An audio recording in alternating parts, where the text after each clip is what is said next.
Hello everyone, my name is Saksham Dikshit and this is my channel Pentest Diaries. So in this video, this is the fifth video of Raspberry Pi hacking, and in this video I'll show you that how exactly we'll try to get it connected on a normal monitor itself with booting with the Raspberry Pi, and how exactly after installation, how exactly the operating system looks like. So now the next video which you are seeing, it just a clip after this itself, it's shooted with for my mobile.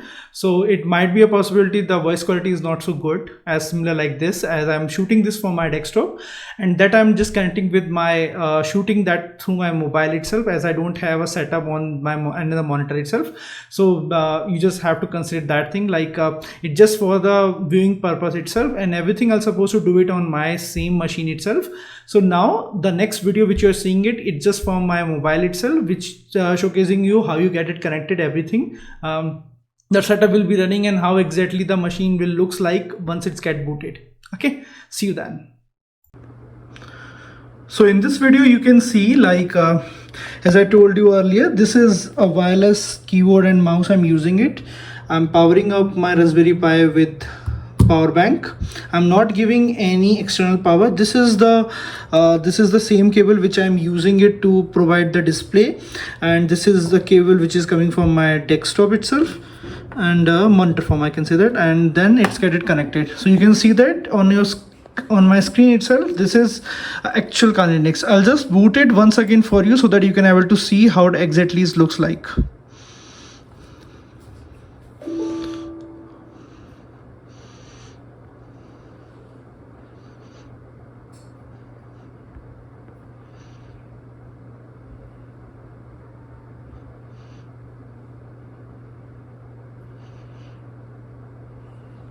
So initially you can see that it looks like the whole setup looks like a Bota one, which you normally seeing on your if you install it on your main storage or on a VM. So it looks like a similar one only. Sorry if if you're getting inconvenience, like as I'm shooting this video with my mobile, is I don't have a setup on my another monitor. That was the reason behind it. Everything I'm doing it normally with my desktop only, but just to showcase that for the Raspberry Pi to get it connected with the monitor and showcasing you like how exactly it looks like, that was the reason I have mounted this over here itself, so that you can able to see. Okay, so we'll just wait for some time itself just to get it complete the whole setup for it. It's hardly take few seconds just to get it complete. Once it's get it completed, we'll be on that screen where we can able to get it login and see the final screen. So now everything is completed, I can see, and now we'll see the login page in few seconds. Yeah, so this is the final and it's coming with a Raspberry Pi only. Okay, so now what I'll do, this is a make sure that you have to put a default credential. Okay, so I'll put the default credential over here itself,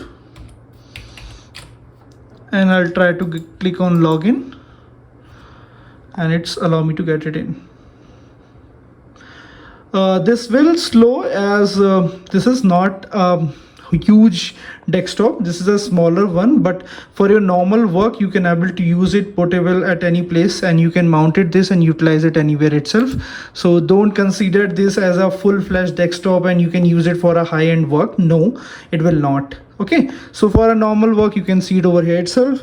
If I'll try to see the IP address, so I'll put it that,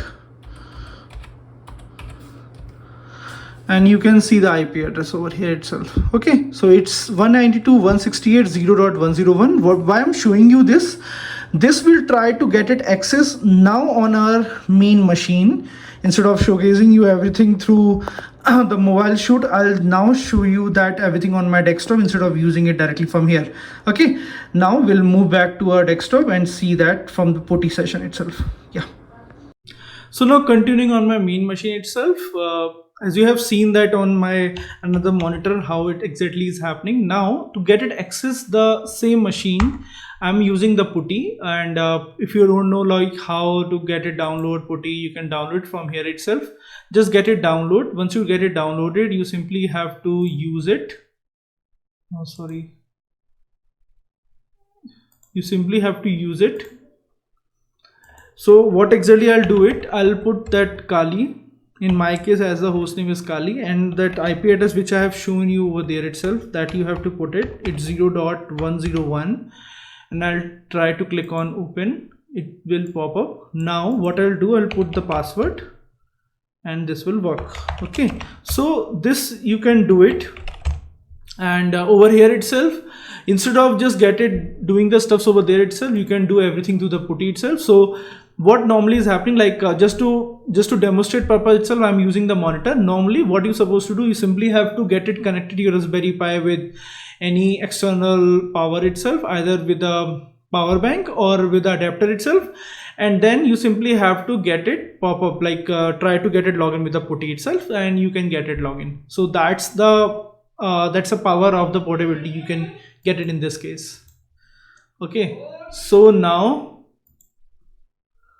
so here you can see, like I have already make it up to date, the Kali Linux. Even at the time, once you get it done with installation, try to run these commands earlier, so that if any new softwares, any new versions of any repositories get it released in a market, at least it's get it updated as per the today itself, as per the date.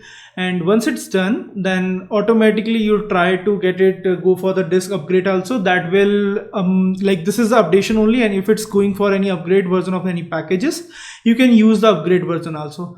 So let it get it complete this, and then we'll go for the upgrade also. So in the meantime, I'll explain you one more thing, like we are using this Raspberry Pi for a number of things. Like this is not the only thing for which we are using it. This is a number of things we can utilize it. So these are the normal things which you're supposed to do it in this. And now from the next video onwards, I'll try to explain you like how exactly we are utilizing the Raspberry Pi. So these are the videos where I try to get it covered the step by step. If a person is not aware about the Raspberry Pi, I'll try to get it covered. Now this is sufficient with 5th video, and now we'll go for the actual stuffs where we try to see how we utilize the Raspberry Pi in our actual hacking stuffs itself. Okay, so I'll just keep it this video till yet, and I'll just pause the video with this end itself, and we'll just meet once again in the next video. Thank you so much once again. This is the only content I'll try to deliver it in this video. Thank you so much once again. Take care. Bye bye.